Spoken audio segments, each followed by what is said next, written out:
बिस्मिल्लाहिर्रहमानिर्रहीम। अस्सलाम वालेकुम नाज़रीन, आप देख रहे हैं प्रोग्राम सिटी एट 10 में हूँ आपकी मेज़बान अना यूसुफ। उम्मीद आप ठीक ठाक होंगे। दुआ भी यही है कि अल्लाह ताला सबको सेहत और तंदुरुस्ती वाली ज़िंदगी अता फरमाए। प्रोग्राम का आगाज़ खबरों से करेंगे और इसके साथ साथ सेगमेंट भी प्रोग्राम का हिस्सा होंगे और हमारे मेहमान हमें ज्वाइन करेंगे इंशाअल्लाह 11 बजे वाले सेगमेंट पे। साथ ही साथ जिनकी बर्थडे है, आई नो वो इंतजार है जी, उनको भी ज़रूर विश करेंगे, लेकिन 11:05 पर हम अपना सेगमेंट शामिल करेंगे। खबरों की डिटेल्स के लिए हमारे सीनियर रिपोर्टर्स हमारे साथ मौजूद हैं। राव दिलशाद हुसैन साहब, अली साई साहब ने ज्वाइन किया। अस्सलाम वालेकुम। बहुत बहुत शुक्रिया राव साहब, आपकी तरफ आ रही है जी पहली खबर के लिए। और शहर की 9 सड़कों की बात की जा रही है, कमर्शलाइज करने का प्लान तैयार किया गया है। कौन कौन सी रूट शामिल है, मकसद क्या है और इससे बेहतरी आने वाली? बिल्कुल बेहतरी आएगी। ये बुनियादी तौर पर निगरान गवर्नमेंट ने ये फैसला किया था कि बहुत सारी ऐसी रोड्स हैं जहाँ पर कमर्शियल एक्टिविटीज़ की तो भरमार है। मिसाल के तौर पे मैं शौक चौक का, ये मेन बुलेवार्ड जोहर टाउन का ये एरिया बनता है और यहाँ पर अगर आपका कभी जाने का इत्तेफाक हो तो ज़रूर नोट कीजिएगा। वहाँ पर शायद ही कोई ऐसा 1, 2, 4 या 6 तक जो घर हैं वो नज़र आएंगे आपको। अदरवाइज़ तमाम के तमाम जो कमर्शियल एक्टिविटीज़ हैं वो चल रही हैं। अच्छा, इसका स्टेटस बहाल करने से आपको फ़ायदा ये होगा कि एक तो आपने लीगलाइज कर दिया, वैसे कमर्शियल एक्टिविटीज़ को तो आप रोक नहीं सके।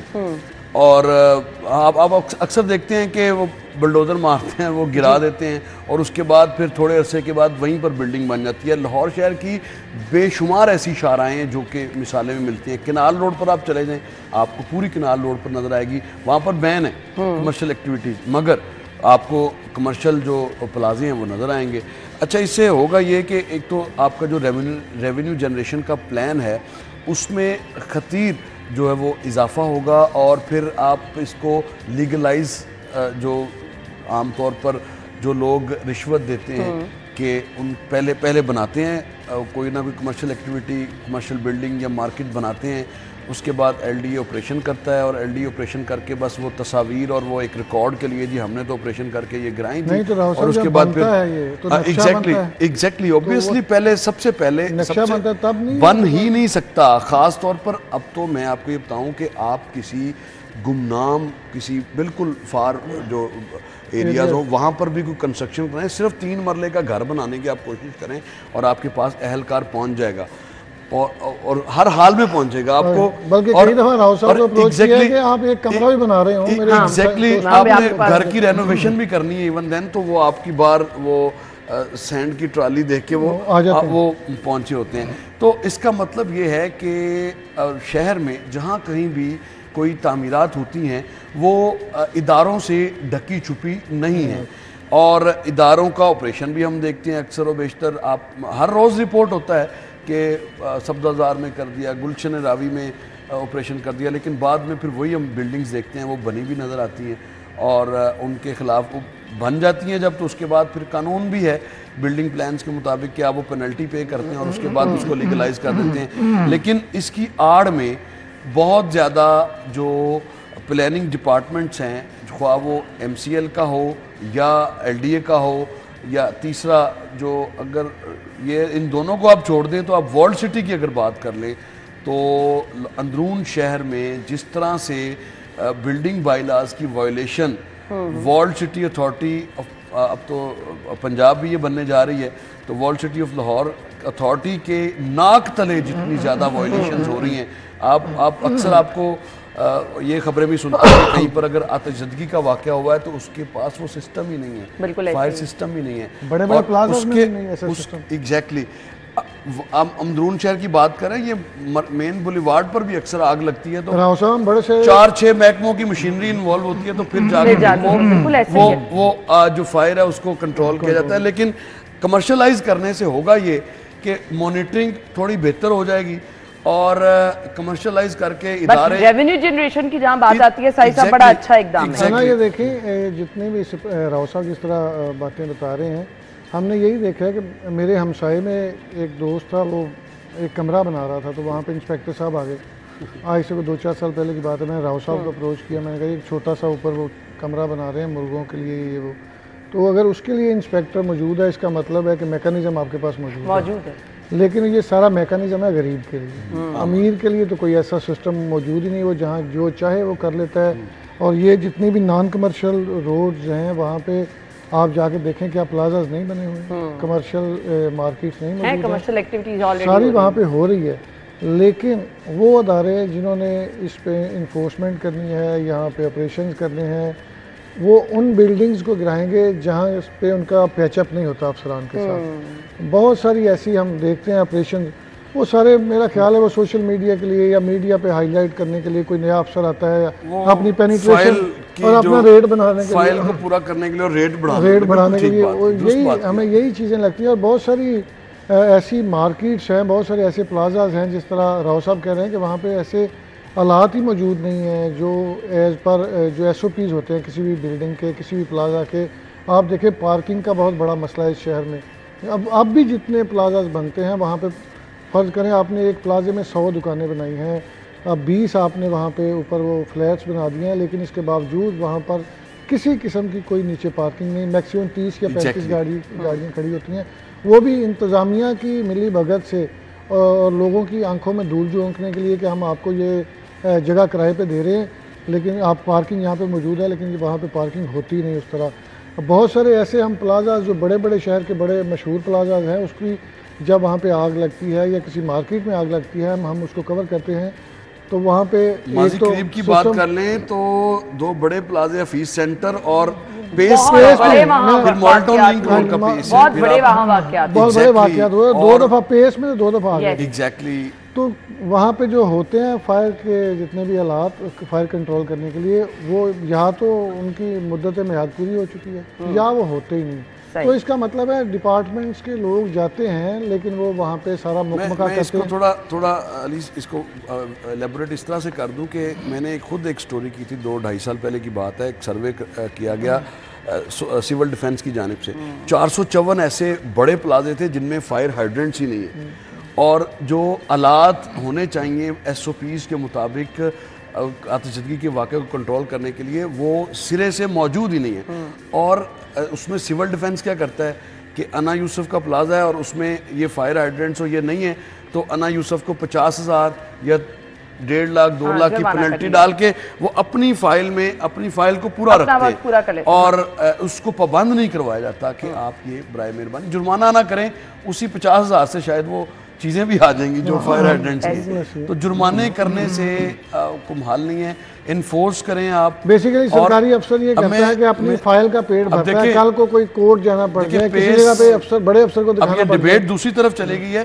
पेस में आग लगी और 207 दुकानदारों के मतलब ये है कि वहां पर तकरीबन 1200 खानदानों का जो चूल्हा था वो ठंडा हुआ, और आज तक किसी को कोई उसका जो मिलना चाहिए था मुआवजा, या दुकानें जिनकी थी उनको कुछ मिलना चाहिए था, भी तो अपनी रिस्पांसिबिलिटी समझनी चाहिए ना। और ये सब चीजें मंजर आम पर आने के बाद भी हम देखते हैं बहुत सारे लोग जो है वो बेहतरी की तरफ नहीं जाते। अलबत्ता इस प्लान को तैयार कर लिया कि देखें इस पर इम्प्लीमेंट कब होता है और बेहतरी कब नजर आना शुरू होती है। ब्रेक का कहा जा रहा है, ब्रेक के बाद ज्वाइन करेंगे स्टे विद अस।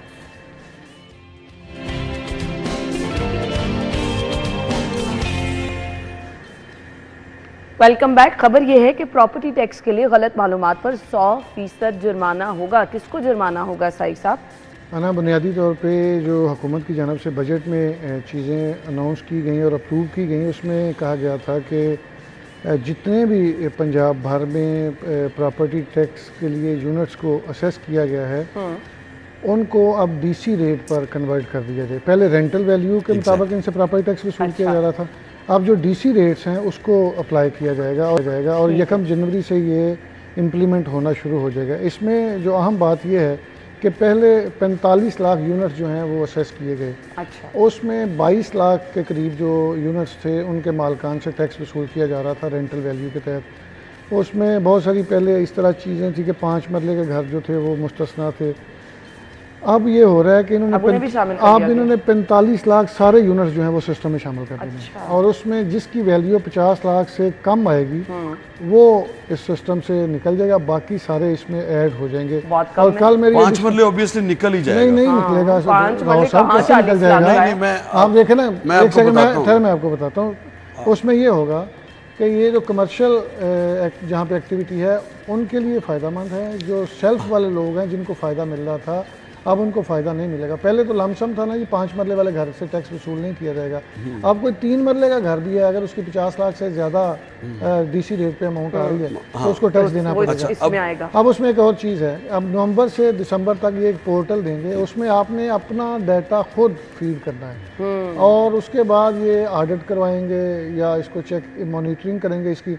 जिन जिन लोगों की जानिब से गलत डाटा फीड किया जाएगा उस पे आपको 100% जुर्माना होगा। ये 10 अरब रुपए का जो इजाफी, इसमें 10 जो 8 से 10 लाख घर इजाफी इसमें या प्रॉपर्टीज़ या जायदादें ऐड होंगी, उससे एक्साइज का कहना है कि 10 से 15 अरब का जो इजाफी टैक्स मुतवक्किल है। अच्छा, इसमें ना मैं अब थोड़ा सा अब इसमें, क्योंकि मैंने राइट आफ्टर बजट मेरी बड़ी तफसील से गुफ्तगू हुई वज़ीर ख़जाना से, और जो वज़ीर एक्साइज का चार्ज एक्साइज भी उन्हीं के पास चार्ज रहा है और अभी भी शायद उन्हीं के पास है एक्साइज का चार्ज। तो ये बात हुई थी, जो आप 5 मरले की बात करें ना, 2 चीज़ें होती हैं। एक होता है मार्केट रेट। 5 मरले के घर की अगर आप लाहौर शहर में किसी भी जगह पर जाएं तो 5 मरले का घर आपको, जो शहर का एरिया है वहाँ पर आपको मिलेगा 5 मरले का घर जो मार्केट वैल्यू है वो 2.25 करोड़ या 2.5 करोड़ का। बिल्कुल। अच्छा, अब जो आप बात कर रहे हैं कि 50 लाख तक, तो उसका जो डीसी रेट है उसी जगह का, वो डीसी रेट पर मरला जो है वो बन जाएगा 4 से 5 लाख या कहीं पर 8 लाख है। तो अगर 5 मरले का घर 8 लाख, सबसे ज़्यादा मैं ये आपको कह रहा हूँ, 8 लाख के हिसाब से 5 मरले का 40 लाख वैल्यू बनी। 40 लाख, इसका मतलब है वो उसमें बच गया और बहुत सारे लोग इससे बच जाएंगे। अलबत्ता जो सोसाइटीज़ में है, जैसे अब डीएचए में कोई खरीदता है, डीएचए में 5 मरले का जो घर है वो 2.5 करोड़ का है। इसी तरह से जो जोहर टाउन में अगर आपने 5 मरले का घर लेना है तो वहाँ पर भी 2.5 से 3 का हो गया हुआ है। तो ये तो उनकी जो वैल्यू है वो मुतलका जो अब कंट्रोल्ड एरिया है एलडीए ने ऑलरेडी उसका डीसी रेट जो मेंशन किया, तो डीसी रेट 5 मरले के घर का बहुत ज़्यादा अगर बनेगा तो वो 50 लाख तक बड़ी मुश्किल है वो बनेगा। यही तो मसला है हमारे यहाँ कि जो रजिस्ट्री होनी है वो होनी है। मैंने 5 मरले का घर खरीदा है, अगर 5 मरले की रजिस्ट्री मैंने 40 लाख की करवानी है और जो उसकी मार्केट वैल्यू है, ये मार्केट वैल्यू की तरफ भी आहिस्ता आहिस्ता इनका आने का प्लान है। अभी फ़िलहाल डीसी रेट पे आ रहे हैं, तो इससे होगा ये कि तमाम लोग, ज़्यादातर लोग इसमें आ जाएंगे, इस टैक्स नेट में आएंगे और इसका 5% का इशारा दिया था। 0.07% है आपकी जो जितनी भी वैल्यू है, आपकी जितनी वैल्यू डीसी रेट के बारे में क्या ख्याल है जो टैक्स नेट में है ही नहीं? ना ये देखें उनकी पकड़ कैसे होगी? ना ये तो देखें, वज़ीर आज़म साहब भी कहते हैं कि एफबीआर को हम सारा कर रहे हैं, चीज़ों को कंप्यूटराइज और डिजिटलाइजेशन चल रही है, लेकिन मैंने जो अपना मेरा ऑब्जर्वेशन है और मैं जो चीज़ों को देखता हूँ एक्साइज में जाके या किसी भी डिपार्टमेंट में देखें तो कुछ लोग ऐसे होते हैं जो हर चीज़ का हल निकाल लेते हैं। राव साहब भी डिस्ट्रिक्ट गवर्नमेंट कर लेते हैं। उस दफ्तर में भी कोई 1-2 बंदा ऐसा होगा जो हर डीसी के साथ फिट होगा। एक्साइज में भी कोई 2-4 लोग ऐसे हैं जो हर डीजी के साथ फिट हैं और आईजी ऑफिस में भी देखें और 2-3 लोग वो आपके हर मसले का हल निकालते हैं और आप उनके लोकल गवर्नमेंट डिपार्टमेंट में आप उनसे सर्विसेज लें, वो उनके लिए कोई कंप्यूटर नहीं, कोई डिजिटलाइजेशन नहीं, कोई उनके लिए गवर्नमेंट का कोई भी ऑर्डर की वैल्यू नहीं है। मैं अच्छा, इससे ना पहले जो तरीकाकार था वो ABC कैटेगरी बना के तो अपनी मर्जी से भी उसको, मतलब अगर B कैटेगरी में फॉल कर रहा है तो उसको C में भी करके कन्वर्ट करके। साहब मुझे अब आपसे ये पूछना है, ये 100% जुर्माने से बचने के लिए तो आपको अपने इन्फॉर्मेशन सही दें अपनी। अच्छा, ये राव साहब की एक बात मैं कर लूँ, रिसेंट मैंने एक चीज़ को हाईलाइट किया डीजी एक्साइज के साथ, एक प्लाजे का उन्होंने सर्वे करवाया तो वो टैक्स दे रहा था 4 लाख रुपया और उसका टैक्स बनता था 1 करोड़ 25 लाख रुपया। अब उस पर इम्प्लीमेंट क्यों नहीं हुआ? जब उसको सारा उन्होंने कर लिया, सारी एवेल्युएशन हो गई और इस शहर के इतने बड़े अफसर का फ़ोन आया कि छोटे बड़े लोग सारे कांप के रह गए। और आप ये सोच लें कि कितना बड़ा अफसर होगा, ग्रेड 22 का अफसर था। तो मैंने उनको कहा कि मैं ये आप क्यों इसको रोक रहे हैं?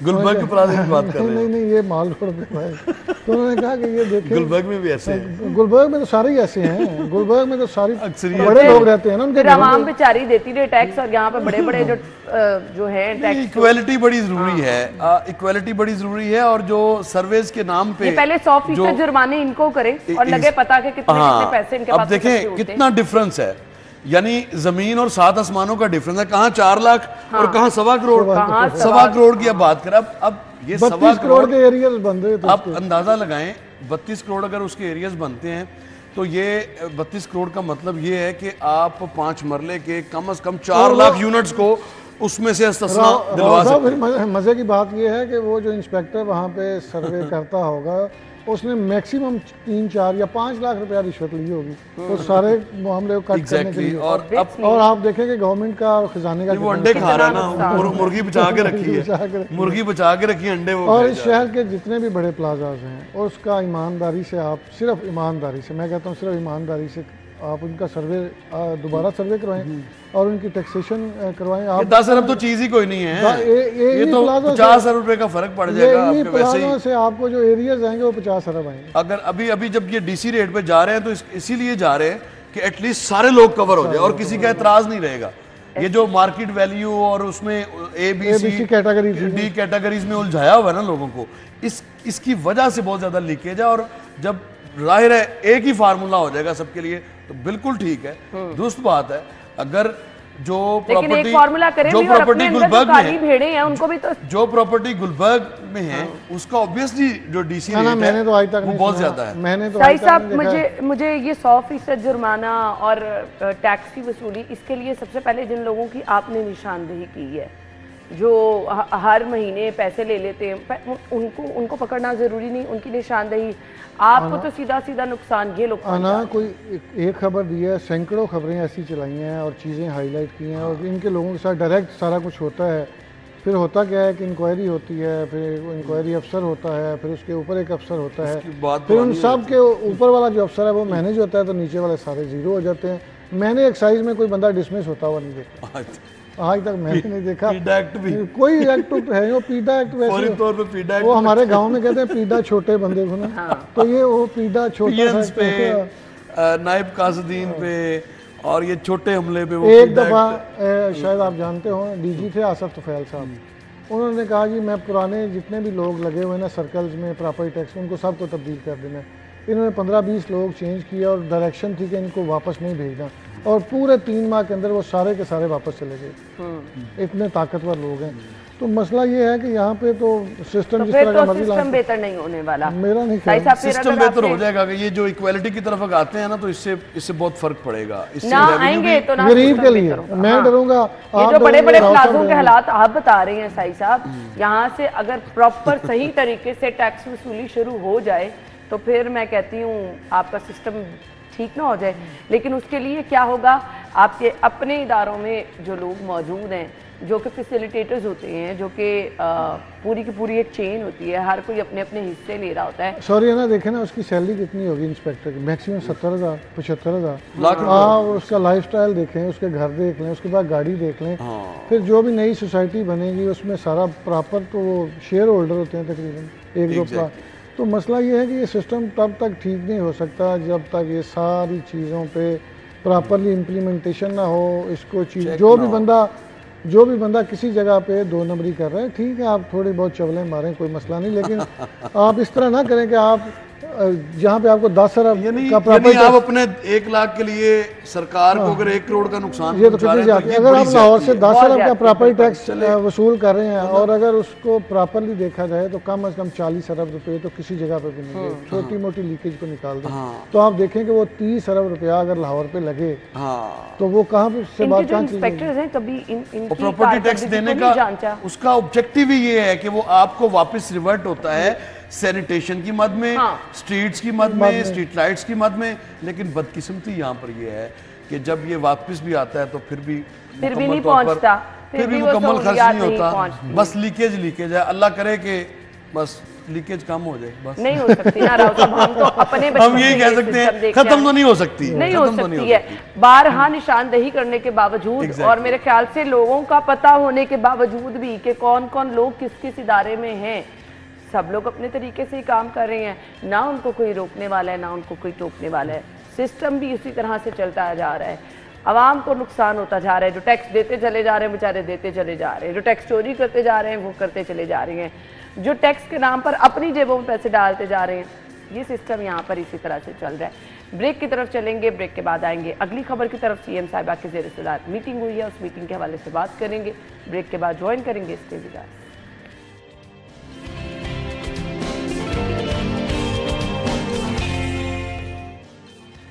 Welcome back. वज़ीर आला की जानिब से स्पेशल ब्रांच का दौरा किया गया, e learning centre, digital library, ladies lounge का इफ्तिताह किया गया।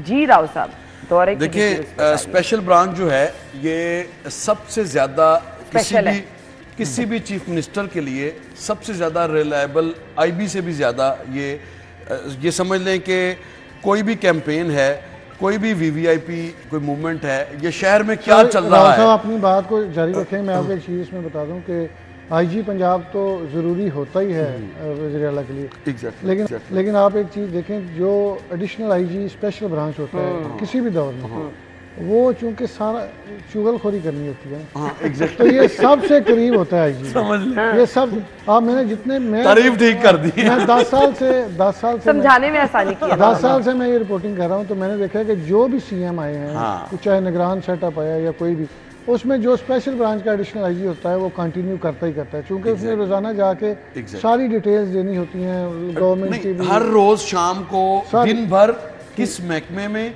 किस पुलिस स्टेशन की हदूद में क्या हुआ, इससे मुतल्लिक तमाम तर जो डिटेल्स है वो स्पेशल ब्रांच है। और स्पेशल ब्रांच वज़ीर आला पंजाब का समझ लें कि वो आंखें हैं जो इवन देन के, अगर आपको याद हो तो डेंगी सर्वेलेंस के हवाले से भी स्पेशल ब्रांच की, रोटी की कीमत के हवाले से जो आपको कार्रवाइयाँ नज़र आती हैं, ये स्पेशल ब्रांच के जो लोग हैं ये स्पेशली तस्वीर बनाकर एड्रेस के साथ ये सब कुछ अपलोड करते हैं, जो एक पोर्टल इनका भी है, और जो रिपोर्ट भी करते हैं, और बड़ी ऑथेंटिक रिपोर्ट समझी जाती है। लेकिन यहाँ पर चीफ मिनिस्टर्स बहुत कम गए हैं। यहाँ पर मैंने नहीं सुना कि शहबाज शरीफ साहब कभी गए हों या बुजदार साहब कभी गए हों, ये परवेज़ इलाही साहब।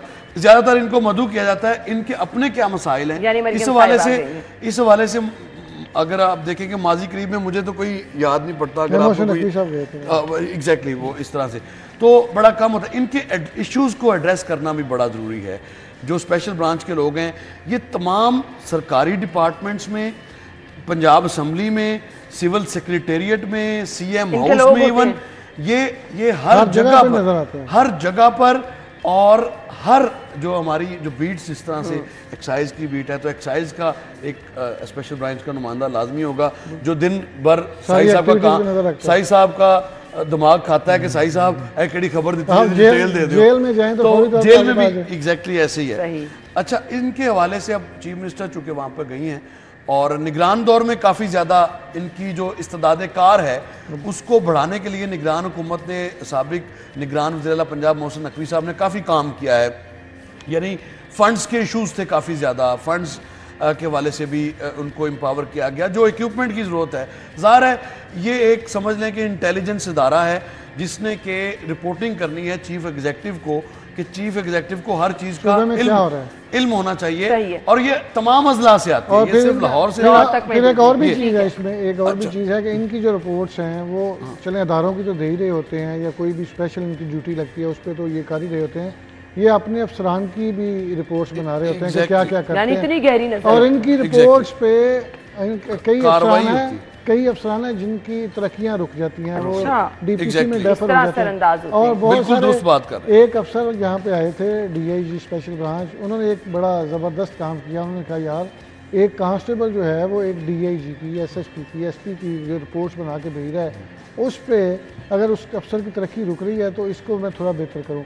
उन्होंने वो सारे कांस्टेबलान या हेड कांस्टेबल या एएसआईज बुलाए, उन्होंने कहा भाई आपने जो रिपोर्ट्स बनाई हैं वो कुरान पे हाथ रख के मुझे बताएं कि ये ऑथेंटिकेट है। जिस तरह आपने लिखा फलां शराब पीता है, फलां रात को फलां काम करता है, डांस फलां पार्टी में करता गए है, हैं फलां, वो जब उन्होंने किया तो बहुत सारी यहाँ चीज़ें तक गहरी बेहतर नजर। हो गई। यानी Exactly. कोई अगर कांस्टेबल या हेड कांस्टेबल को डांट देता है और तो सबसे ज्यादा खबरें इनके पास होती सबसे हैं। ज्यादा। उसकी वजह ये है अच्छा, एक दिन मैं टीएलपी का एक धरना चल रहा था तो मुझे सुबह सुबह दफ्तर ने ड्यूटी दी तो मैं बड़ा खुश था। मैंने कहा सारे इन्होंने बंद किए हुए थे रोड्स, लेकिन वो खुशकिस्मती से मैं गाड़ी जो थी वो मेरी बिल्कुल वो जो साद रिजवी के छोटे भाई थे वो खिताब कर रहे थे तो मैं वहाँ तक पहुँच गया।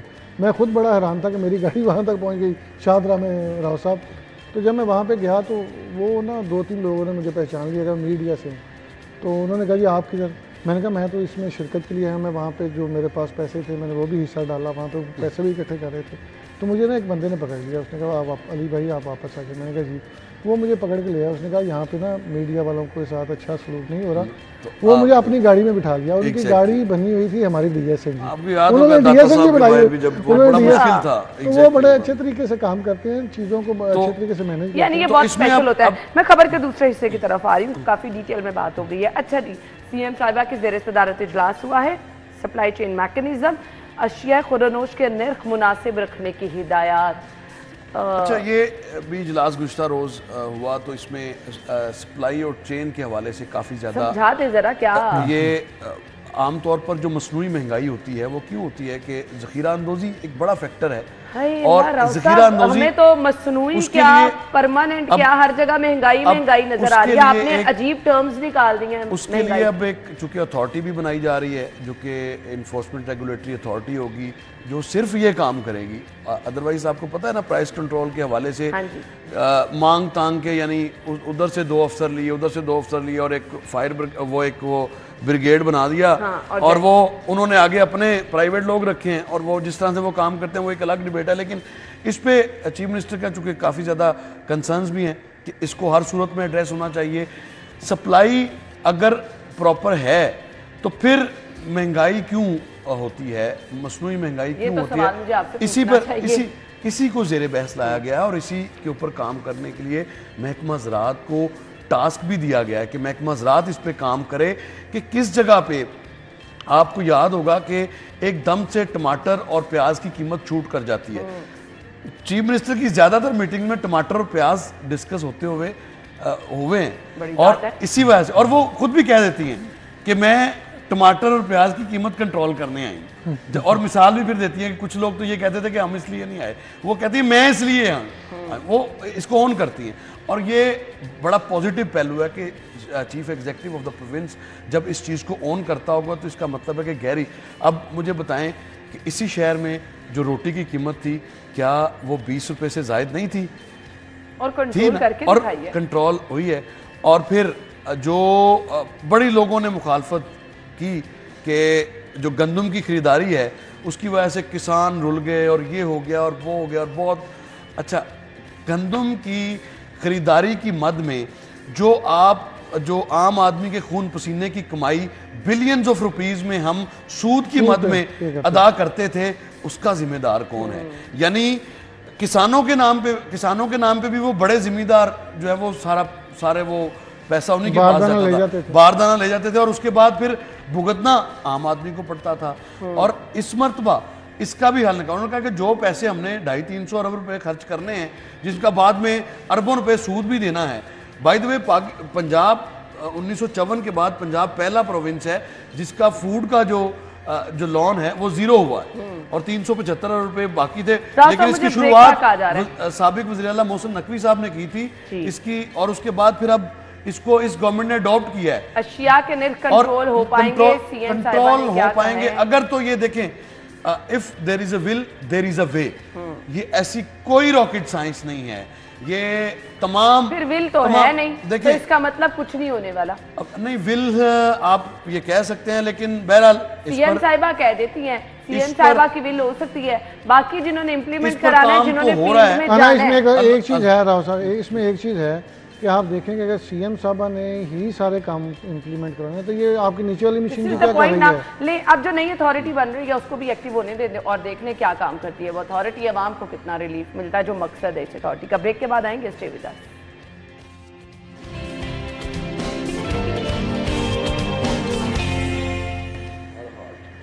Welcome back once again. खबर क्या है जी? पंजाब के सरकारी तालीमी इदारों की निचकारी, शहर के 200 स्कूल भी निशाने पर हैं। ये आज हमारे 9 बजे के बुलेटिन में खबर थी राव साहब, इसलिए क्योंकि बहुत अहम खबर है तो हम चाह रहे हैं डिस्कस कर ले। मैं इसकी थोड़ी डिटेल बता दूं। 13,000 सरकारी स्कूलों को NGOs के हवाले किया जाएगा। स्कूल एजुकेशन डिपार्टमेंट 5,800 सरकारी स्कूलों को रीऑर्गेनाइज करेगा। स्कूल अगस्त के पहले हफ्ते NGOs के हवाले किए जाएंगे। मुझे तो अफसोस हो रहा है इस खबर पे। नहीं, किस बात का अफसोस हो रहा है? आप देखिए कि NGOs ये के हवाले आप पहली सरकारी दफा स्कूल कर देंगे। अच्छा, अगर आप किसी गांव में रह रही होती एक ना, तो सेकंड फिर एक आपको सेकंड एक सेकंड राव साहब, होता। एक सेकंड मैं केयर एक बात फाउंडेशन सुने, है। एक बात सुने। आप हमेशा यही कहते आए हैं, और हम भी, राव साहब भी, आप भी, कि सरकारी स्कूलों का कोई हाल नहीं। ऐसे ही है। और आप लाहौर के स्कूलों, आप लाहौर के स्कूलों में CM साहिबा किस लिए यहाँ सुन तो बैठी हैं? यही तो बात, तो वजीर तालीम किस लिए मौका तो है? देना है। मैं आपको ये बताऊं, मैंने खुद अपने साथ, मेरे गांव में स्कूल के बच्चों, लड़कियों का स्कूल भी है, लड़कों का, मैंने बचपन से देखा है कि उसकी 4 दीवारी भी है, 2-3 कमरे भी थे, अब तो बहुत ज़्यादा बेहतर हो गए हैं। लेकिन मैं अपने अगले गांव की बात करूं तो कब्रिस्तान में स्कूल था और वहाँ पे 3 टीचर थे। फिर जब कब्रिस्तान में स्कूल होगा तो वो टीचर क्या करेंगे? अगली बात यह है कि क्या यहाँ पे जो बंदा 50,000 भी कमा रहा है वो अपने बच्चों को सरकारी स्कूल में डालता है? उनके टीचर्स की तनख्वाहें जा रही हैं, पढ़े लिखे लोग हैं, लेकिन इसके बावजूद वो फोकस नहीं करते, ना वो ध्यान देते हैं, ना वो सोचते हैं कि बच्चों के मुस्तकबिल के साथ खेल रहे हैं। तो कोशिश, मुझे तो ये लगता है कि ये अच्छी चीज़ है कि आप ठीक है किसी के हैंड ओवर करें तो बेहतर तरीके से चलाएं तो सही। स्कूल देने की जो बात है ना, NGOs तासुर ये दिया जाता है, हेल्पिंग वाला है नहीं होता, लावारिस बच्चों को तासुर ये दिया संभाल जाता लिया। है, तासुर ये दिया जाता है कि शायद ये स्कूल बेच दिए, लेकिन ऐसा नहीं है। ये माजी में भी प्रैक्टिस की। अना यूसुफ का एक इदारा है जो तालीम के लिए काम करता है, बच्चों को तालीम देने के लिए, और उस इदारे के पास इंफ्रास्ट्रक्चर मौजूद नहीं है लेकिन एक्सपर्टीज़ हैं। अब अना यूसुफ की उस जो एक्सपर्टीज़ हैं उनको अना यूसुफ कैसे एग्जीक्यूट करेगी? ठीक है। तो इसके लिए बहुत सारे ऐसे इदारे हैं जो तालीम के लिए काम करते हैं और फिर वो रिक्वेस्ट डालते हैं कि हमें कोई स्कूल दे दें, हम उसको ऑर्गेनाइज करते हैं। ये है इसका ऑब्जेक्टिव, ताकि वहां पर अब सारे स्कूल दे देंगे। सुन लें, सारे स्कूल नहीं है, 49,000 स्कूल है, अब 5,000 समथिंग की बात कर रही है। अच्छा, तो अब 5,000 पूरे सूबे में स्कूल है। अब मुझे बताएं कि अगर कोई निजी इदारा अगर किसी स्कूल की इमारत को भी ठीक कर ले और वहाँ पर आने वाले बच्चों को बेहतर तदरीसी अमल से वो रोशनास करे, तो इसमें सरकार क्यों नहीं कर इसमें सकती? हर्ज को ये सरकार मैं बताता हूँ सरकार के पास जो, अब मैं आपको जो टीचर्स की जो शॉर्टेज है उस पर भी कई सवालात खड़े होते हैं। आपको पता ही है इस पे, उसकी रिक्रूटमेंट का इशू रहता है, कभी उसकी ट्रेनिंग उसके मुताबिक। अभी मैं वजीर तालीम साहब राना सिकंदर याद साहब मुझे बता रहे थे कि रिक्रूटमेंट के हवाले से बात हो रही है कि 30,000 तकरीबन उन्होंने जो रिक्रूटमेंट है वो पूरी करनी है सब्जेक्ट स्पेशलिस्ट की। वो बता रहे थे कि हमने जब वैकेंट सीट्स के हवाले से वर्किंग शुरू की तो पता चला कि कभी कोई किसी CEO का जो PSO है उसकी ड्रायर में वैकेंट सीट की फाइल पड़ी है जो फॉरवर्ड ही नहीं होती। 31,000 से जायद ऐसी वैकेंट पोस्ट थी जो कि खाली तो थी लेकिन उनकी जो फाइल्स थी वो किसी ना किसी ड्रायर में पड़ी थी और आगे फॉरवर्ड ही नहीं हुई, जिन पर आगे एग्जीक्यूशन ही नहीं हुई। तो अब असातिज़ा की किल्लत को पूरा करना है, 4 दीवारी को पूरा करना है। मैं वैसे इस बात से, अब अगर आप किसी भी दूर दराज दूर अफ्तादा इलाके में जाएं तो आपको वहां पर सरकारी स्कूल जरूर नजर आएगा, ग्राउंड के साथ नजर आएगा, ग्राउंड भी होगा। एक्सपर्ट के किसी के हाथ चले जाएगा। मुझे सिर्फ ये बता दें, बदकिस्मती ये है कि इंतजामो इंसराम में हमारी गफलत, महकमाना गफलत जो है वो यहाँ रही है। मैं यही सुनना चाह रही हूं। और जो स्कूल एजुकेशन डिपार्टमेंट है वो ठंडे कमरों से अगर बाहर निकले, मैंने कभी नहीं ये देखा कि सेक्रेटरी साहिबान किसी स्कूल में जाएं और वहां पर जाके, हालांकि डिस्ट्रिक्ट एजुकेशन अथॉरिटीज जो पंजाब में बनाई गई थी उसका बुनियादी ऑब्जेक्टिव ही ये था कि तमाम स्कूल्स की वो मॉनिटरिंग करेंगे। लेकिन लाहौर जैसा शहर जिसकी आबादी में तकरीबन 23% तक इजाफा हुआ है पिछले 10 सालों में, लेकिन स्कूल्स की अगर बात करें हम सरकारी सतह पर, तो मैंने कोई नया स्कूल, सरकारी नया स्कूल किसी कॉन्स्टिट्यूएंसी में नहीं देखा। हत्ता कि आपको याद होगा कि राना मशहूद साहब स्कूल एजुकेशन के मिनिस्टर थे और उनके अपने हल्के में जो स्कूल थे वहां पर टीचर्स की शॉर्टेज रहती थी। 800 जाफरिया कॉलोनी का एक स्कूल था, मैंने वहां पे विजिट भी किया, रिपोर्ट भी बनाई। 800 से ज्यादा बच्चे और टीचर्स 5। अब मुझे बताएं कि इस तरह की सूरत हाल से किस तरह से हम निकल सकते हैं? इस ऐसे ही निकल सकते हैं कि निजी इदारों का जो इश्तराक है इनके ये हाथ बटाएंगे। वैसे भी तो आप एजुकेशन फाउंडेशन के जरिए, आपके लिए बेहतरी एजुकेशन फाउंडेशन के जरिए आप क्या करवा रहे हैं? यानी आप वो ये टीचर्स को वो कि निजी इदारों की इश्तराक से हम बेहतरी की तरफ आ सकते हैं। बाकी हमारी गवर्नमेंट में इतनी हो सकता है, देखे ना जो हमारे एजुकेशन सिस्टम में वो कहाँ गया बजट जो तालीम के नाम पर रखा जाता है? राव साहब किधर यूज होना है? इनके जो डिस्ट्रिक्ट अफसरान है, जो रीजनल अफसरान है, वो तो विजिट करते नहीं। फिर स्कूल के साथ साथ डर होता है कि ये जो लोग आए हैं ये रिपोर्ट जो है वो गवर्नमेंट को भिजवाएंगे, क्योंकि उन्होंने तो फंडिंग करनी होती है, वो हर चीज़ की रिपोर्ट्स बना रहे होते हैं। इस तरह अगर आप इस तरह के जो अदारे काम करते हैं उससे एक तो वो आपकी चीज़ों पर फोकस कर रहे होते हैं। मान लिया साहिब साहब, बजट किधर जाता है? बजट ये देखें, मैं आपको एक बात बताऊं, अभी मैंने देखा है, मैं आपको भी एक प्रिजन्स की बात बताऊं, तो एक NGO ने पिछले 3-4 साल में 87 करोड़ रुपया खर्च किया है। तो आपके पास तो डाइटरी का बजट जो होता है वो पूरा नहीं हो रहा होता। मैं मान चुकी हूँ, लेकिन मुझे बताएं वो जो स्कूल एजुकेशन के नाम पे बजट होता है राव साहब किधर जाता है? ये तकरीबन आपका जितना बजट आता है ना, आपके जितना बजट अरब रुपए, 570 अरब रुपए खर्च करने जा रहे हैं, जिसमें से जो नॉन डेवलपमेंट बजट होगा वो 50% से ज्यादा है, बल्कि ये तकरीबन मुझे लगता है कि 60% से ज्यादा ही होगा। इसमें मैं एग्जैक्ट बात नहीं कर रहा, ये अप्रोक्सीमेट फिगर एक दे रहे हैं। अब आपके पास उसके बाद पेंशनर्स की बड़ी तादाद है आपके पास, फिर उसके बाद अल्ले तल्ले हैं, और जो स्कूल एजुकेशन का सेक्रेटेरिएट है जिसने सारी चीज़ों को देख, उनके पास तो बड़ी गाड़ियाँ भी हैं, उनके पास तो ठंडे कमरे भी हैं, लेकिन मेरे पंजाब के जो सरकारी स्कूल्स हैं, मैं पंजाब की बात छोड़ दें, हम लाहौर की बात करते हैं, लाहौर की बात करते हैं, थोड़ा सा बाहर आप निकलें तो आपको मुख्तलिफ देहातों में, लाहौर शहर के देहातों की बात करें, वहाँ पर आपको जो स्कूलों की हालत इज़ार नजर आएगी, उस पर काम नहीं, आप देहातों में भी हो रहा है। आप लाहौर से थोड़ा अच्छा, मैंने CEO एजुकेशन अथॉरिटी लाहौर से मैं बात कर रहा, मैं कि यार ये तो हम जिस भी हेडमास्टर से बात करते हैं, किसी स्कूल में जाने का इत्तेफाक हो तो वो तो बेचारा फाइनेंशियली, ये टाउनशिप की बात कर लें, बिल्कुल करीब, उसका बेहतरीन फुटबॉल ग्राउंड होता था, ग्रीन एरिया होता था। अब वहां पर जो पंखे, इस गर्मी में पंखे पता कौन से चल रहे हैं? वो जो मेरा ख्याल 20 साल पुराने, और वो अपनी मर्जी से चलते हैं। फर्नीचर नहीं है सर, सीरियसली फर्नीचर नहीं है, दीवारें अपनी, राव साहब बता रहे हैं ना, अपनी मर्जी से पंखे चलते हैं। जेलों के एक पंखा बुजदार साहब को, जब बुजदार साहब जेल है तो कई करोड़ में, मैं खबर दी थी 23 करोड़ में पड़ा, जब उन्होंने कहा ये पंखा स्लो क्यों चल रहा है, इसके बाद जब से जेल बनी है तब से ये पंखे चेंज नहीं हुए। इसके बाद मैं कायल हो जाती हूँ कि NGOs ही अच्छा सिस्टम चला सकते हैं। NGOs अच्छा सिस्टम करें या ना करें, लेकिन बहरहाल उस पर चेक बड़ा जरूरी है। रिजल्ट्स ने, अभी आपने थोड़ा सा काम किया, वजीर तालीम राना सिकंदर ने थोड़ा सा काम किया तो आपके पास रिजल्ट आए ना, सरकारी स्कूल के बच्चों ने टॉप किया नहीं। आई विश के आगे भी अच्छे रिजल्ट आए जाए। थैंक यू सो मच नाज़रीन, हमने आना है जी ब्रेक की तरफ, आप जानिए हेडलाइंस, देन प्रोग्राम में दोबारा आएंगे, स्टे विद अस।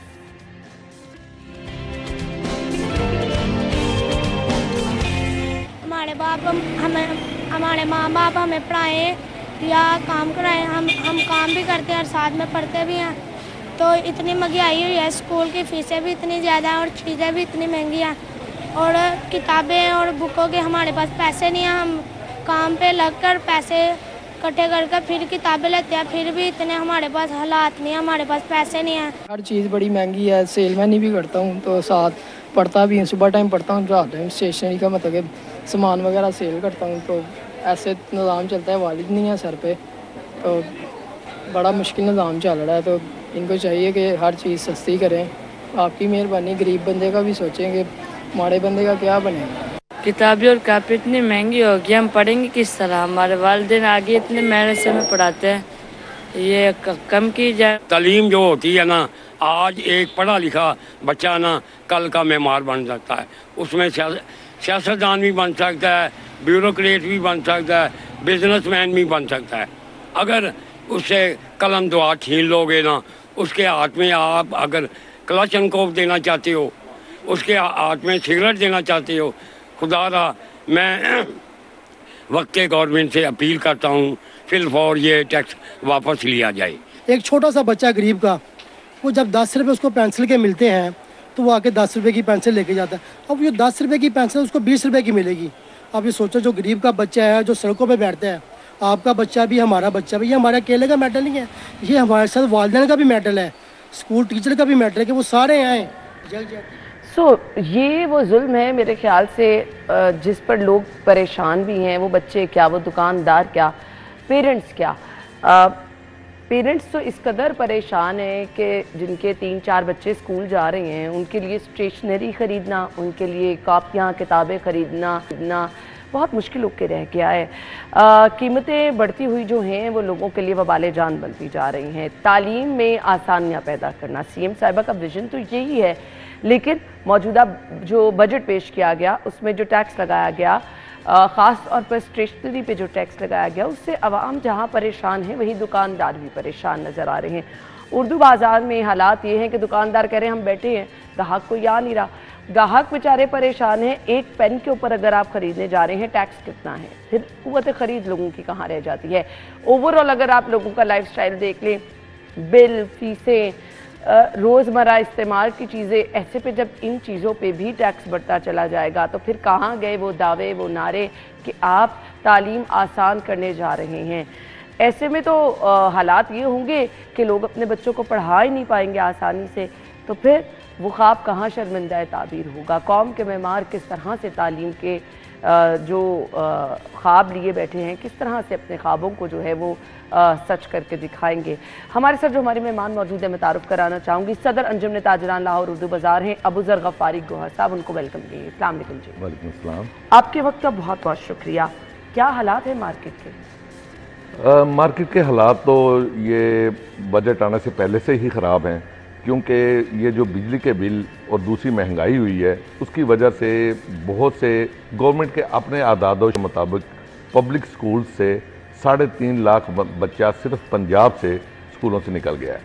तो अगर उसमें प्राइवेट स्कूल भी शामिल कर लें तो तकरीबन ये 6-7 लाख बच्चा सिर्फ पंजाब की बात कर रहा हूँ कि स्कूलों से निकल गया है और वो चाइल्ड लेबर में आ गया है या क्राइम में पड़ गया है। तो ये हम मतलब अपनी कौम को मज़ीद पस्ती की तरफ जाता हुआ देख रहे हैं। कोई भी कौम जो है तालीम के बगैर कुछ नहीं होती, और हमारा अलमिया ये है कि जब से पाकिस्तान बना है तालीम को जो है ना बिल्कुल नज़रअंदाज किया गया है। तालीम और सेहत दोनों को नज़रअंदाज किया गया है। लोग खाना क्या खाएंगे, वो अपनी तालीम, बिजली का बिल और जो मेडिसिन है वही पूरी नहीं कर पाते तो खाना क्या खाएंगे। मैं ऐसे लोगों को जानता हूं कि जो बेचारे ये जो मुख्तलिफ दस्तरखान खुले हुए हैं वहाँ पे जाके खाते हैं, रोते हैं। और मेरे पास जो रोज़ाना सुबह बेल हो रही होती है और कोई ना कोई मोहल्ले की औरत आती है और उसकी आंखों में आंसू होते हैं कि मेरा बिल मीटर काट गए। उन्होंने बच्चों को क्या पढ़ाना है? उन्होंने उनके बच्चे तो उसने कहा कि मैंने तो टेलिंग पे डाल दिया है। जहां आप बुनियादी जिंदगी की जरूरतें नहीं पूरी कर पा रहे, क्या जरूरत है आपकी बुनियादी कि आपने 2 वक्त की रोटी खानी है, आपने अपने घर पंखा चला के तो बैठना ही बैठना है, उस पर आपको जब हज़ारों रुपए बिल देने पड़ेंगे। ये जब बुनियादी ज़रूरतें नहीं पूरी हो पा रही हैं तो फिर किस तरह से लोग अपने बच्चों को तालीम दिलवा पाएंगे? और तालीम के लिए जो बुनियादी चीज़ें आपको चाहिए वो आप खरीद नहीं सकेंगे तो आपकी सख्त कहाँ पर? बिल्कुल। देखें जी, गवर्नमेंट ने एक इनिशिएटिव दिया हुआ है, पढ़ा लिखा पंजाब या पढ़ा लिखा पाकिस्तान का नारा लगा रहे हैं, और उसमें ये करते हैं कि पब्लिक स्कूल्स में बच्चों को जो कोर्स की किताब है वो साल में 1 मरतबा फ्री दे देते हैं। लेकिन किताब तो बच्चे ने एक बार उसको मिल गई। स्टेशनरी छोटे बच्चे जो होते हैं ना, उन्होंने रोज़ाना अरेजर भी लेना होता है, पेंसिल भी लेनी होती है और रबड़ भी लेना होता है, मार्कर लेना होता है। 4-5 ग्रेड तक तो बच्चे को एक बच्चे का कम अज़ कम स्टेशनरी का जो है 200 रुपया मिनिमम खर्चा जो होता है, ये छोटी छोटी चीज़ें। तो और जो बड़े बच्चे हैं उनको ज्योमेट्री बॉक्स भी लेना होता है, उनको बैग भी लेना होता है। ये चीज़ें तो बच्चा अपने खुद खरीदता है। अच्छा, गवर्नमेंट अगर ये चीज़ें नहीं दे रही, और मैं तो हैरान हूँ कि हमारी चीफ मिनिस्टर साहबा ने फरमाया कि बच्चों को स्कूल में दूध दिया जाएगा। भाई जो उसको सहूलत दें। ये आप जो टैक्स लगा रहे हैं 14% GST लगा दिया है ये बच्चों के कलम दवात पे, इसको रेज किया जाए क्योंकि बच्चे पहले ही नहीं खरीद रहे, स्कूलों से बाहर हो रहे हैं। 14% का मकसद क्या है? कितनी उस पर बड़े हैं ये मतलब 14% वैसे तो बन जाता है, मतलब 100 रुपये वाली चीज़ 114 की हो जाएगी, लेकिन वो 114 नहीं बनते, उसके बाद ऊपर विद होल्डिंग टैक्स भी होता है, दूसरे टैक्सेस भी हैं, इस तरह करके ये 100 वाली चीज़ जो है ना वो 125 की बच्चे को मिलेगी। तो ये कहने को 14% है, लेकिन वो 25% बन जाता है। तो मेरा ख्याल है कि ये देखें ना, ये दूध पिलाने वाली बात तो मुझे कोई समझ नहीं आई कि बच्चों को दूध पिलाने की बजाय कम से कम आप उनको स्टेशनरी अगर नहीं दे सकते तो कम से कम इसके ऊपर जो टैक्स लगाया गया है, और ये पहले 0 रेटेड था, ये आज तक नहीं लगा, किताब पे और स्टेशनरी पे आप देखें ना, एक चीज पे जिस पे पहले टैक्स था ही नहीं, एकदम से उस पर टैक्स नाफिज कर देना और फिर दावे ये करना कि आप तालीम के लिए जो है वो आसानियां पैदा करें, फिर ये आसानी नहीं हुई। तो इसका असर हुआ मार्केट पर, लोगों की कुव्वत खरीद कम हुई। देखें जी, मैं तो बता रहा हूँ कि ये तो इससे पहले भी बड़े बड़े बुरे हालात चल रहे थे, और अब ये हो गया है कि फिलहाल तो क्योंकि स्कूल की छुट्टियां हैं, हम वैसे ही बड़े परेशान होते हैं इन दिनों में, क्योंकि मुलाजमों की तनख्वाहें देनी होती हैं, बिजली के बिल देने होते हैं, लेकिन कस्टमर नहीं होता। लेकिन अगले 15 दिन के बाद जब स्कूल खुल जाएंगे तो फिर इसकी ज़रूरत पड़ेगी, फिर शायद थोड़ी बहुत सेल हो। इस वक्त तो बिल्कुल बाज़ार ठंडा पड़ा हुआ है, और यकीन करें कि बड़े सफ़ेद पोश लोग हैं। किसी भी मार्केट में कोई 10% लोग ऐसे होते हैं जो अमीर होते हैं या जिनका बिजनेस जो है ना बड़े लेवल का होता है, बाकी 90% तो उन्हीं से माल लेकर बेच रहे होते हैं। इसलिए ना, जब आपने अपने वर्कर्स को तनख्वाहें देनी है, जब आपने बिजली के बिल देने हैं, दुकान आपकी चल नहीं रही, तो फिर किस तरह से गुजारा? बिल्कुल बहुत मुश्किल में हैं लोग। यकीन करें कि हमारे मार्केट में ये पिछले 1 साल में कम से कम 100 दुकानदार अपनी दुकानें छोड़ के जा चुके हैं, और दुकानों पे लिखा हुआ है कि दुकानों के किराए नहीं निकलते ना। हाँ, लोग अपना काम, दुकानों के किराए नहीं निकल रहे, मुलाजमों की तनख्वाहें नहीं निकल रही, बिजली के बिल नहीं दीजिए रहे, और वो छोड़ गए। इस सब के बाद आपकी बचत अपनी क्या रह जाती है? 2 लेट के बोर्ड जो है ना वो कम से कम 100 लगा हुआ है उर्दू बाजार में दुकानों पे। लोगों ने दुकानें छोड़ दी हैं, और बाकी भी छोड़ जाएंगे जो गवर्नमेंट की पॉलिसी है। हमने पिछले दिनों एक प्रेस कॉन्फ्रेंस की थी प्रेस क्लब में, उसमें गवर्नमेंट को अंदिया दिया था कि हमने 10 दिन के बाद एहतजाज करना है, हम स्ट्राइक पे जाएंगे। तो उसके बाद कल हमारी बात हुई है, वरना आज से हमने स्ट्राइक करनी थी। तो हम अगर हम जी नहीं सकते तो फिर हम क्या करें, फिर दुकानें बंद करके घर बैठेंगे।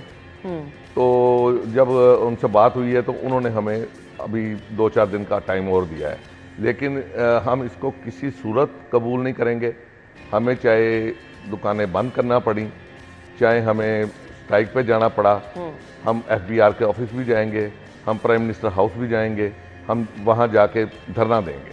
सही। अब मुझे ये बता दें, आपने तो अपना प्लान बता दिया, दुकानदार अपनी जगह हैं, अब लोगों की जेब भी इजाज़त नहीं दे रही है, और एहतजाज और धरने हल भी नहीं।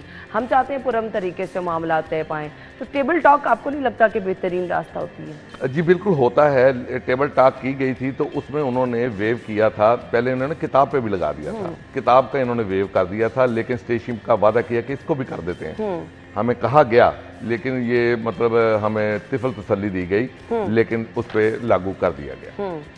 स्टेशन का कह दिया गया था, हमें टेबल टॉक में उन्होंने हमारे साथ धोखा किया। सही है। अब इसके साथ साथ सजेशंस क्या हैं? मतलब अगर दूसरी तरफ से बात आती है कि टैक्स लाज़िम व मलज़ूम है, तो कोई दरमियानी रास्ता भी तो निकाला जा सकता है ना? देखिए, दरमियानी रास्ता और कई चीज़ों पे इन्होंने टैक्स लगाए हैं, सब चीज़ों पे लगाए हैं। बिजली इतनी महंगी कर दी है, बच्चे की तालीम जो है ना, हम इस वक्त गवर्नमेंट कहती है कि पाकिस्तान की जो है ना शरह खानदगी या लिटरेसी रेट, वो कहते हैं 45% है, मैं कहता हूँ 25% है। 75% लोग पढ़े लिखे। आपको कोई इलेक्ट्रिशियन देख लें, कोई आप किसी होटल का वेटर देख लें, आप कोई तरखान देख लें, आप कोई CCTV कैमरे वाला देख लें, ये सब अनपढ़ लोग हैं। कोई पढ़ा लिखा है, कोई टेक्निकल कॉलेज से पढ़ा हुआ है नहीं, क्योंकि ये लोग बेचारे गरीब घरों से आते हैं, और इनको तो माँ बाप घर से कहते हैं जाओ अपना खा के आओ, हमारे लिए लेके आओ। तो ये जो टेक्निकल काम पढ़े लिखे बंदों के अनपढ़ कर रहे हैं, और जो मतलब बिल्कुल जो सरकारी स्कूलों का ये हाल है कि सिकंदर हयात साहब जो हमारे मिनिस्टर हैं पंजाब के एजुकेशन मिनिस्टर, उन्होंने खुद प्रेस कॉन्फ्रेंस में कहा कि ऐसे ऐसे स्कूल हैं जिनको बने हुए 30 साल हो गए हैं, और इन 30 सालों में 30 दिन भी टीचर स्कूलों में नहीं जाते और स्कूलों का जो बुरा हाल है। फिर दीगर मसाइल मार्केट के क्या है, मैं वो भी ज़रूर, क्योंकि अब आप मौजूद हैं तो ये तो एक बड़ा इशू है ना जिसके बगैर गुजारा है नहीं, जिसकी वजह से मार्केट की रौनकें मांद पड़ती जा रही हैं, कारोबार तबाह हो गया है। मार्केट में कुछ दीगर मसाइल भी हैं, ट्रैफिक, बारिश की वजह से पानी जमा हो जाना, या फिर पार्किंग का प्रॉपर निज़ाम ना होना। क्या कोई निज़ाम नहीं है, हम कह कह के थक गए हैं। पार्किंग, इतना बड़ा उर्दू बाज़ार है, हमारे वहाँ 2200 दुकानदार हैं और 2200 दुकानदारों के लिए एक भी पार्किंग नहीं है। हम मतलब बड़ी मुश्किल है पार्किंग की। वो रेटिंगन रोड करीबी डीसी साहिबा का दफ्तर है, करीबी सीटीओ साहिबा का दफ्तर है, एड्रेस करें अपने इश्यूज। उनको करते हैं लेकिन वो कहते हैं जी हमारे पास जगह ही नहीं। जगह आप बताएं, जगह कैसे हम बताएं, ये तो गवर्नमेंट का काम है। और सड़कें भी टूटी हुई हैं और आए दिन जो सबसे ज़्यादा मसला है, बिजली की तारें लटकी हुई हैं, कभी ट्रांसफार्मर उड़ जाता है और ट्रांसफार्मर उड़ जाता है तो उसकी पेमेंट भी हमें करनी पड़ती है। तो ये तो जब गवर्नमेंट हर चीज़ के पैसे हमसे लेती है बिल में, बिजली के बिल में, तो जब ट्रांसफार्मर ख़राब होता है तो उसकी पैसे भी हमें देने पड़ते हैं। ये अजीब अंधा कानून है, यहाँ कोई कानून नहीं है, अंधा कानून है। और हम लोग कितने मसाइल में हैं कि पहले तो वैसे ही सेल कम हो रही है, ऊपर से टैक्सेस की भरमार है और ऊपर से बिजली भी आए दिन गई रहती है। तो सबसे ज़्यादा मसला हमारे उर्दू बाज़ार में ये है कि कई हादसा भी हुए हैं, आग भी लगी है दुकानों में कि बिजली की तारें बेहंगम तरीके से फैली हुई हैं। तो हम ये चीज़ें तो बर्दाश्त कर ही रहे थे, लेकिन अब पहले ही कस्टमर नहीं था। ये जो GST इन्होंने लगा दिया है तो बच्चे तो और स्कूलों से बाहर हो जाएंगे। ये खुद मिनिस्टर साहब को भी पता है कि तालीम का क्या हाल हो रहा है। मुझे नहीं समझ आ रहा कि ये इसके ऊपर जब अरबों रुपए का जो बजट तालीम के लिए मुख्तस किया गया है तो इसमें तो 10-12 अरब का ज़्यादा से ज़्यादा इनको रेवेन्यू इकट्ठा होगा। तो ये 10-12 अरब के लिए वो जो अरबों रुपए का जो पाकिस्तान में बजट बनाया गया उसमें से कम कर दें। तो ये हमें तंग करने की कोशिश की जा रही। बच्चों असल में कुंडियाँ किसी और के हाथ में हो। पाकिस्तान को तालीम याफ्ता नहीं देखना चाहते, बस तालीम के लिए जो मसाइल दर मसाइल पैदा किए जा रहे हैं। लेकिन आप ओवरऑल देख लें, लोग महंगाई से भी परेशान हैं, हर मार्केट में जो है वो ताजिर परेशान नज़र आ रहे हैं। सिर्फ तालीम ही नहीं, हर जगह पर हमें यही इश्यूज़ नज़र आ रही हैं। आवाम की क़ुव्वत ख़रीद नहीं है, ताजिर परेशान हैं। लेकिन इसके साथ साथ जो आपने मार्केट के मसाइल का जो जिक्र किया, तो हम आई विश के हमारे प्लेटफॉर्म से ये इशू भी आपका वहाँ तक पहुँचे। लेकिन अगेन लोगों के लिए आसानियाँ पैदा करना, स्टूडेंट्स के लिए पैदा करना, ये हुकूमत वक्त की ज़िम्मेदारी है। अगर कॉपी किताब और पेंसिल कलम ख़रीदने की क़ुव्वत ही नहीं आम आदमी में रहेगी, इतनी महंगाई हो जाएगी, तो फिर कैसे आप देखेंगे कि आपकी नौजवान नस्ल जो है वो तालीम को आगे लेके चल सकेगी, क्योंकि मुश्किलात ऑलरेडी बहुत ज़्यादा हैं। मैसेज क्या होगा आपका? मेरा मैसेज गवर्नमेंट के लिए है। आवाम को क्या मैसेज देना, आवाम तो बस मैसेज ही सुनती रहती है, क्योंकि वो उसको तो खाने पीने के लाले पड़े हुए हैं। माएँ बच्चों को पढ़ाना चाहती हैं लेकिन मजबूरी ये है कि घर में खाना नहीं है, तो वो बच्चे को कहती है कि जाओ साइकिलों वाली दुकान पे चले जाओ, रात को अगर तुम अपना तो खाओगे, हमारे लिए भी 100 रुपया ले आओगे, हम भी 4 रोटियाँ लेके खा लेंगे। तो ये हालात हुए हैं।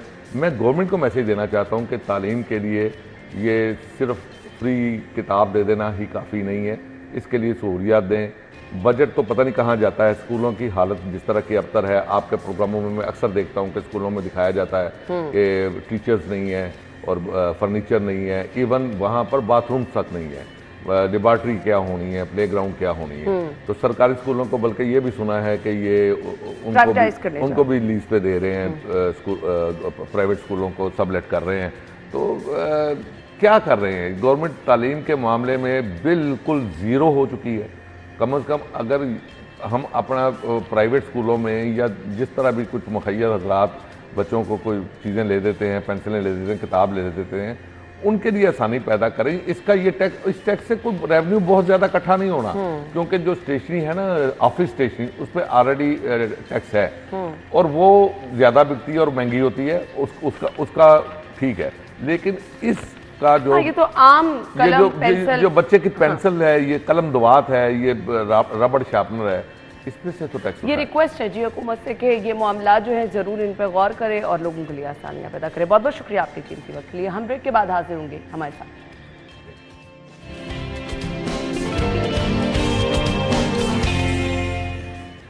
स्टूडियो में आपको खुशामदीद कहेंगे। नाज़रीन, पाकिस्तान में हुनर की कोई कमी नहीं है। माशाल्लाह से अल्लाह ताला ने हर किसी में कुछ स्पेशल रखा है।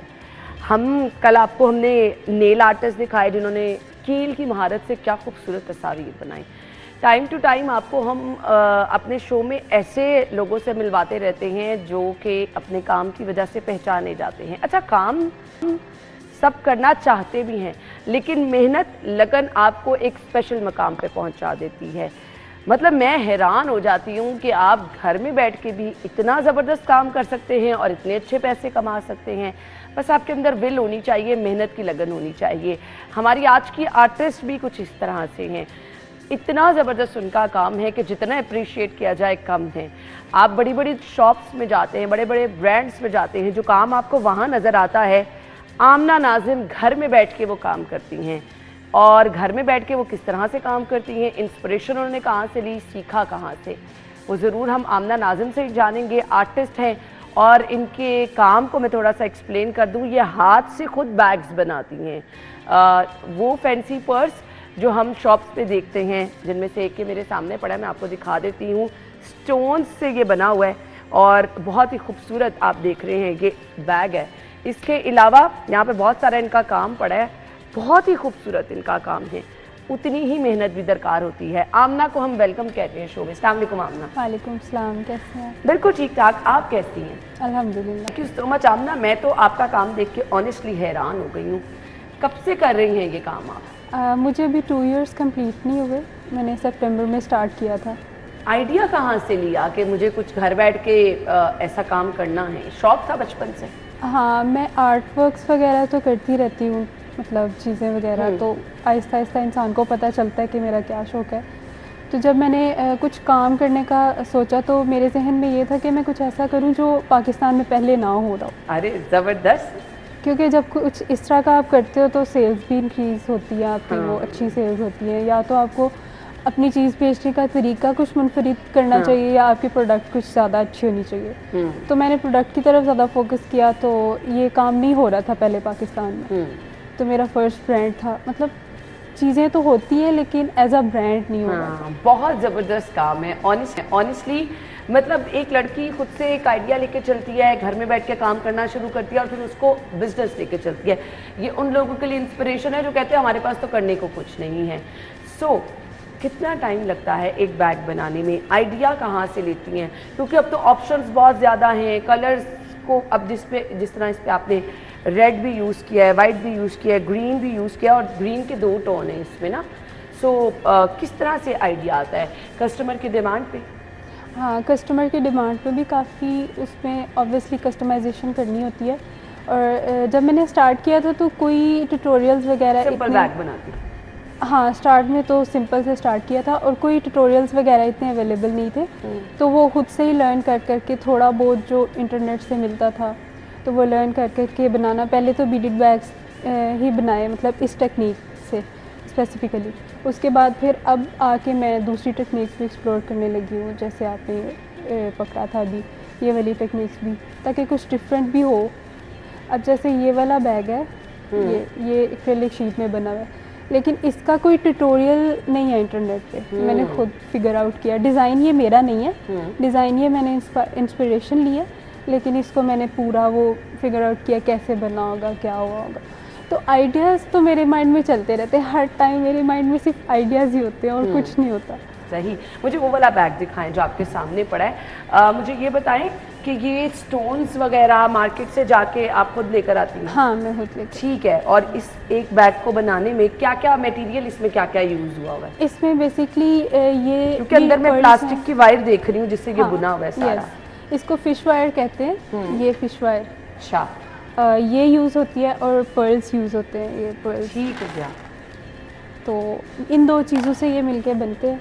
सही। और कितना टाइम लगता है कि एक बैग कितनी देर में आप कंप्लीट करती हैं? डिज़ाइन टू डिज़ाइन डिपेंड करता है। अगर मैं इस बैग की बात करूँ तो अगर मेरे एक्सपीरियंस के साथ अगर मैं सुबह बैठूँ तो ये शाम तक कंप्लीट होगा, क्योंकि एक एक बीट को आपने पिरोना होता है। तो इसमें क्या साइज़ वगैरह भी कस्टमर की डिमांड पे बनाने? साइज़ मेरे पास टाइनी इतना साइज़ अरे वाह, से लेके एक्स्ट्रा लार्ज तक भी साइज़ होते हैं। अभी तो मैं लिमिटेड कलेक्शन लेके आई हूँ, लेकिन साइज जो साइज़ कस्टमर कहते हैं मैं उसके अकॉर्डिंग कर लेती हूँ। ज़बरदस्त ज़बरदस्त। मोबाइल कवर भी मैं देख रही हूँ, वो भी आप कस्टमाइज लोगों के नाम के मुताबिक ना, लोग जैसे कहते हैं वैसे बना देती हैं।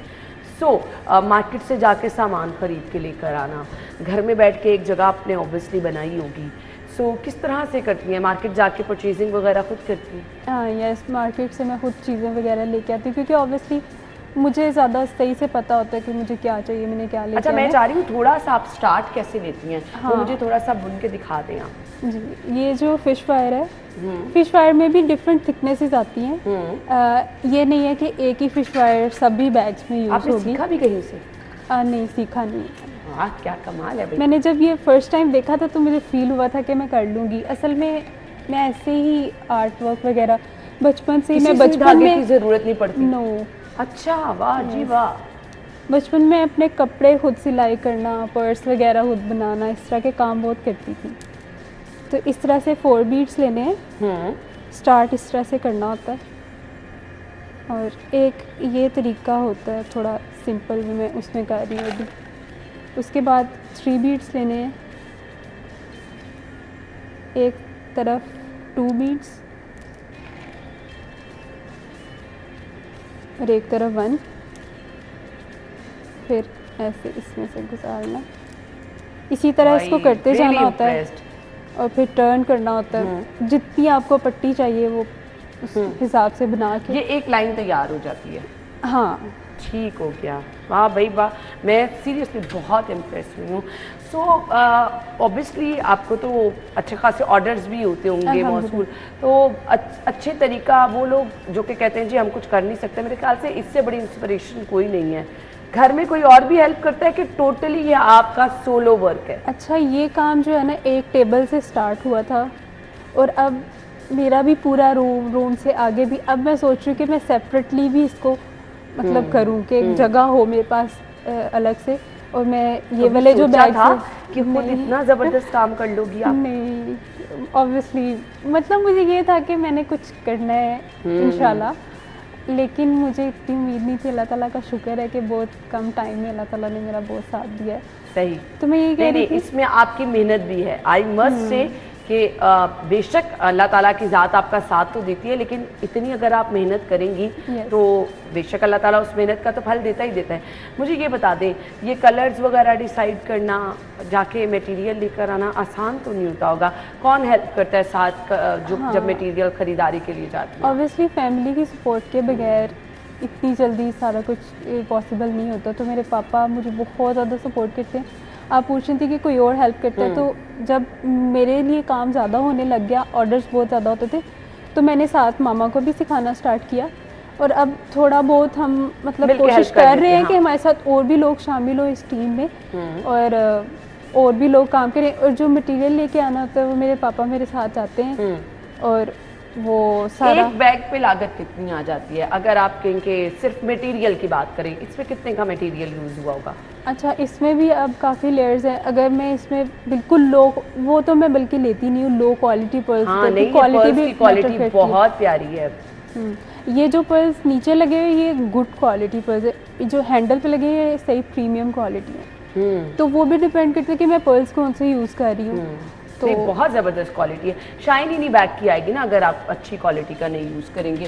तो कितनी इस पे लागत आ जाती है?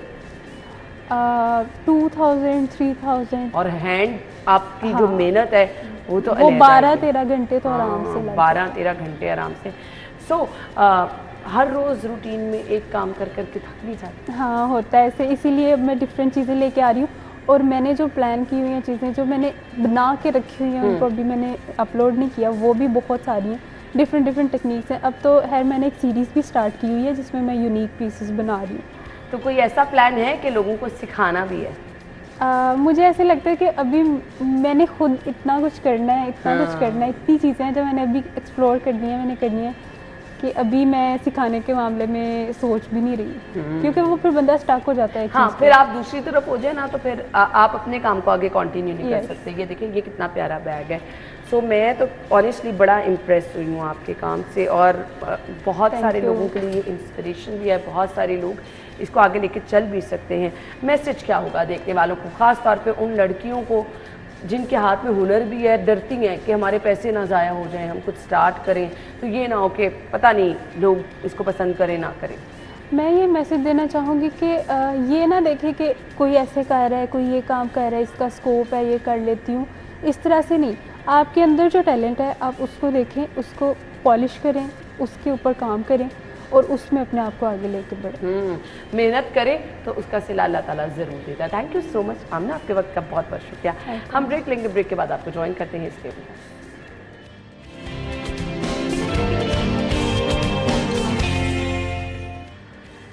Welcome back once again. So हम प्रोग्राम में आगे बढ़ेंगे, सेगमेंट्स का सिलसिला शुरू करेंगे जी, आगे बढ़ाएंगे, बल्कि सेगमेंट्स तो हमने पहले भी शामिल किए हैं। सो आज के भाव हमने आपको बताने हैं। अथॉरिटी बनाई जा रही है जिन्होंने महंगाई कंट्रोल करनी है। सो महंगाई कंट्रोल करने की प्लानिंग तो की जा रही है, लेकिन मार्केट की सूरत हाल क्या है, देखते हैं सेगमेंट आज के भाव।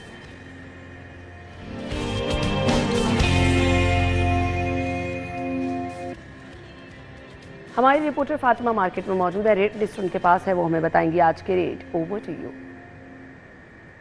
इस वक्त मैं सब्जी मंडी में मौजूद हूँ और सरकारी नखनामे में कितना उतार चढ़ाव का सिलसिला जारी है सब्जियों की कीमतों में, और कितने में ये फ़रोख्त हो रही हैं सब्जी मंडी में, कितने मनमानी कीमतों में जो है दुकानदार अपनी मनमानी कर रहे हैं, उस हवाले से बात कर लेते हैं। तो आज की रेट लिस्ट आपको बताते चलते हैं और कितने इजाफे के साथ फ़रोख्त हो रही हैं आवाम को परेशान करते हुए, ये भी आपसे शेयर करते चलते हैं। आलू की बात करें, आलू दर्जा अव्वल सरकारी नखनाम में 82 रुपये मुकर्रर किया गया, लेकिन बाजार में 105 रुपये में फ़रोख्त किया जा रहा है। आलू दर्जा दोम 70 रुपये जो है मुकर्रर किया गया, लेकिन 110 रुपये किलो फ़रोख्त किया जा रहा है। प्याज दर्जा अव्वल सरकारी नखनाम में 95 रुपये मुकर्रर करने के बावजूद 160 में फ़रोख्त किया जा रहा है। अगर टमाटर की बात करें तो इसमें कमी देखी गई है। गुज़िश्ता रोज़ हम ये देख रहे थे कि टमाटर की कीमत जो थी वो 140 से 160 तक थी, लेकिन आज इसमें कमी आने के बावजूद ये भी ज़ायद नर्ख में फ़रोख्त हो रहा है। 120 रुपये फ़ी किलो मुकर्रर किया गया, लेकिन ओपन मार्केट में 80 रुपये इजाफे के साथ 200 रुपये में फ़रोख्त किया जा रहा है। अदरक की सरकारी नखनाम में कीमत 640 रुपये मुकर्रर की गई, लेकिन 705 रुपये में फ़रोख्त किया जा रहा है और कहीं 800 रुपये तक भी पहुँच गया है। लहसुन की बात करें तो 400 रुपये मुकर्रर करने के बावजूद 450 रुपये ही 500 तक फ़रोख्त किया जा रहा है। इसके अलावा अगर बाकी दीगर सब्जियों की बात की जाए तो मटर सरकारी नखनामे में 300 रुपये फ़ी किलो मुकर्रर किया गया, लेकिन ओपन मार्केट में हम ये देख रहे हैं कि 410 और 450 में फ़रोख्त किया जा रहा है। गाजर की सरकारी नखनाम में कीमत 75 रुपये मुकर्रर की गई, लेकिन 160 रुपये में फ़रोख्त की जा रही है। मेथी सरकारी नखनाम में 200 रुपये मुकर्रर किया गया, बाजार में 280, शिमला मिर्च 190 की बजाय 290, टिंडे देसी 170 की बजाय 210, पालक 55 की बजाय 100, बैंगन 210 की बजाय 135 में फ़रोख्त हो रहा है। सब्ज़ी मिर्च की बात कर लें तो 120 की बजाय 180, और लीमू की अगर हम बात करें तो 395 की बजाय जो है ये 450 और कहीं 500 तक भी फ़रोख्त किया जा रहा है। इस पर हमें यही देखने को मिल रहा है कि हर दुकानदार मनमानी कीमत में फ़रोख्त कर रहा है। एक मुकर्रर करदा कीमत भी नहीं है कि उसी कीमत में पूरे मार्केट में फ़रोख्त हो रहा हो जायज़ नर्ख में, बल्कि उससे भी ज़्यादा जो है हर दुकानदार एक से बढ़कर एक कीमत में फ़रोख्त कर रहा है, जिससे शहरी जो हैं सर पकड़े परेशान नज़र आ रहे हैं। ना उनका यही कहना है कि प्राइस कंट्रोल कमेटियाँ खामोश क्यों हैं, उनका काम है, उनकी जिम्मेदारी है कि वो इस पर एक्शन लें, यहाँ पे चेक एंड बैलेंस रखें और रेट लिस्ट अवेजा करें। ठीक है, लोग यही जो है वो गुजारिश करते हैं, यही रिक्वेस्ट बार बार करते हैं कि रेट लिस्ट आवेज़ा तो होती है लेकिन उस पर इम्प्लीमेंट नहीं किया जाता। इम्प्लीमेंट हो अगर रहा है तो वो इस तरह से हो रहा है कि कैटेगरीज बना दी जाती हैं, एक तरफ सरकारी रेट लिस्ट और एक तरफ अच्छी वाली सब्ज़ी रख दी जाती है, जिससे लोग बड़े परेशान हैं। वो अच्छी वाली सब्ज़ी अगर आपने ख़रीदनी है तो ऑब्वियसली वो महंगी होगी, सरकारी रेट लिस्ट पर आपको जो है वो पुरानी सब्ज़ी मिल जाएगी, अच्छी क्वालिटी की नहीं होती है ना। सो अब जैसे कि मैंने स्टार्ट में जिक्र किया था कि अथॉरिटी बनाने जा रहे हैं, सीएम साहिबा कह रही हैं कि वो अथॉरिटी जो है वो प्राइस कंट्रोल करेगी। तो आई विश कि ऐसा होगा। लोगों की जो एक बारहा एक रिक्वेस्ट है कि जी कीमतों को कंट्रोल किया जाए, तो वो शायद पूरी हो ही जाए। इसके बाद हम आपको हर रोज़ बाखबर रखते रहेंगे बाहर की सूरत हाल से, और हमारे सेगमेंट्स के थ्रू हम आपको बताते रहेंगे कि अपडेट्स क्या क्या चल रही हैं। फीडबैक ज़रूर दीजिएगा, अपना ख्याल रखिएगा। अल्लाह हाफ़िज़।